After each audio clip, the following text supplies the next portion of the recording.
Welcome to the Ahern Video Podcast. Today I want to talk about that singular word, or singular two words, that many of us forget to use, and that's the word thank you.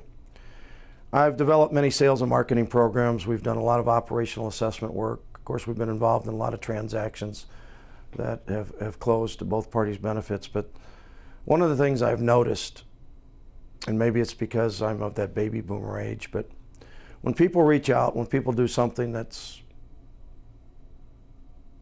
out of the ordinary, or when people present proposals or whatever the case is, in some instances we forget to say we thank you for your time. I think it's very important to understand whether you're a buyer or a seller that time is very important. We have a time bank in life, and that's all the time we have, and none of us know how long that time bank's going to be.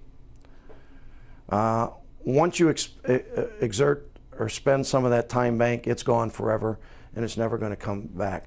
Someone makes a proposal for someone, whether you accept that proposal or not, you should thank them for their time, thank them for their interest, and thank them for their perspective. We don't do that.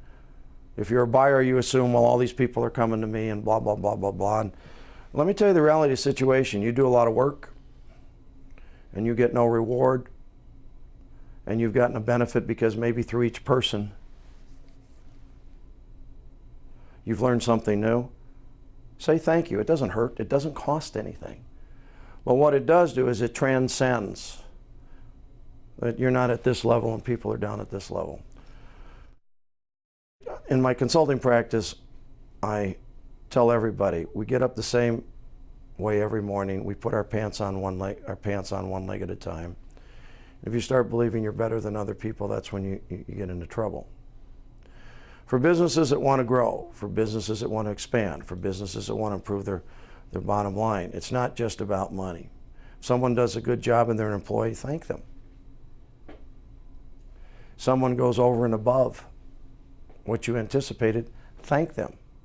Now, that goes hand in hand. If you've got employees that are doing a substantial job and they continue to do a substantial job, you thank them two ways. You thank them verbally and you thank them monetarily. Too many times we get consumed about us. And many of you have heard that I continually say I'm not the smartest spark plug in the engine, and I am not. I think I'm a fairly adequate quarterback, but I'm smart enough to surround my people that are much smarter than me. As human beings, we all make mistakes in life. As human beings, we're going to continue to make mistakes in life. But as human beings, we should learn from those mistakes. But when someone does something for you, always use the word thank you. In sales today, when someone's got a new product, I test them. I'll call them up, leave them a voicemail, and say, I'd like to talk to you tomorrow, blah, blah, blah, blah, blah, or I'd like to talk to you this day. And I'll say specifically what I'm interested in. And if they don't call back in 3 or 4 days, I automatically know that they don't consider my time to be valuable, or they consider their time to be too valuable. And when they finally do call, I thank them for their time. But I said, I called you 4 days ago and I had a need and you didn't get back to me. And their response is, well, I was busy. You're never too busy to send someone an email or a text message or leave them a voicemail and say, I would like to talk to you, however, blang, blang, blang, and set up a specific. You're never too busy for that. Why aren't people in sales effective? Because they don't have accountability. They say they're going to do things, but they're not committed to do things. They're not committed to a plan. They have a concept, but they're not committed to the plan. In our office, our plan is every day bring some kind of service fee in. Does it happen every day? No. Do I wish it happened every day? Yes. But they're conditioned to expand their mind, expand their operating experience, and let people know about all of our other services. Whatever business you're in, whether it's trucking, logistics, warehousing, or widgets, when that salesperson calls on you, thank them for their time. If that salesperson can't provide you with the information or the technologies you want, explain why you're not interested in their service or product. Take the time to explain why, because burning a bridge gets you nowhere, but taking the time to just have common courtesy will get you everywhere. in my practice, many times people will call me and they'll pick my brain for hours. They'll read our newsletter, and then they'll ask me for a proposal. You send them the proposal, and then you follow up. I'll say I'll follow up in a couple of days. They don't take your phone calls. Now, that's not always the case, but in some cases. Well, you pick my brain for free.